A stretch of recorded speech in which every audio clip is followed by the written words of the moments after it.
శుభవాస్తు కార్యక్రమానికి స్వాగతం.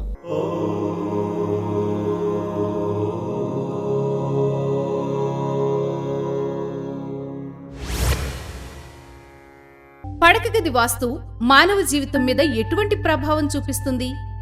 అది ఎక్కడ ఎలా నిర్మిస్తే మంచి ఫలితాలను పొందవచ్చు? కృష్ణమూర్తి గారు, కాకినాడ.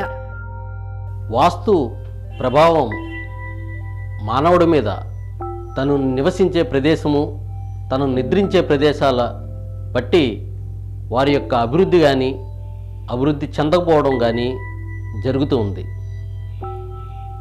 ఒక మనిషి 24 గంటల్లో కనీసం 8 నుంచి 10 గంటలు ఉండే ప్రదేశము పడక గదిగా మనం చెప్పచ్చు. అంటే బెడ్రూమ్.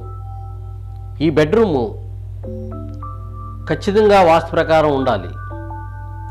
ఎందుకంటే ప్రతి మనిషి నిత్య జీవనము పడక గది నుంచే మొదలవుతుంది.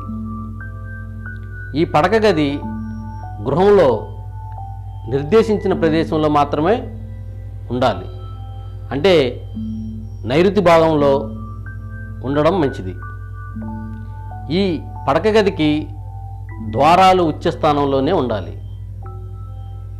ఇంకా పడక గదిలో ఏర్పాటు చేసే బెడ్ అంటే మంచం గదిలో నైరుతి భాగంలో చేరి ఉండే విధంగా చూసుకోవాలి.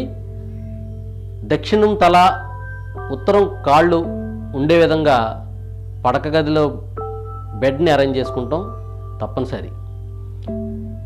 ఈ గదిలో ఉండే కబోర్డ్స్ దక్షిణ పశ్చిమ గోడలకే చేరి ఉండడం మంచిది.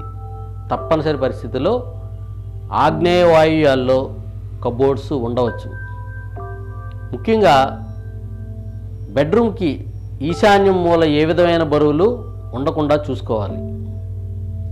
కనీసం ఇంటి పిల్లర్ కూడా చొచ్చుకు వచ్చినట్లు ముందుకి రాకుండా ఉండే విధంగా చూడడం తప్పనిసరి.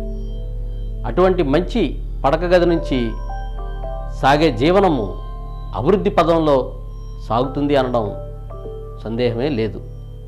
కాబట్టి ప్రతి ఒక్కరూ పడక గదిని తప్పనిసరిగా వాస్తు ప్రకారం నిర్మించుకోవాల్సి ఉన్నది.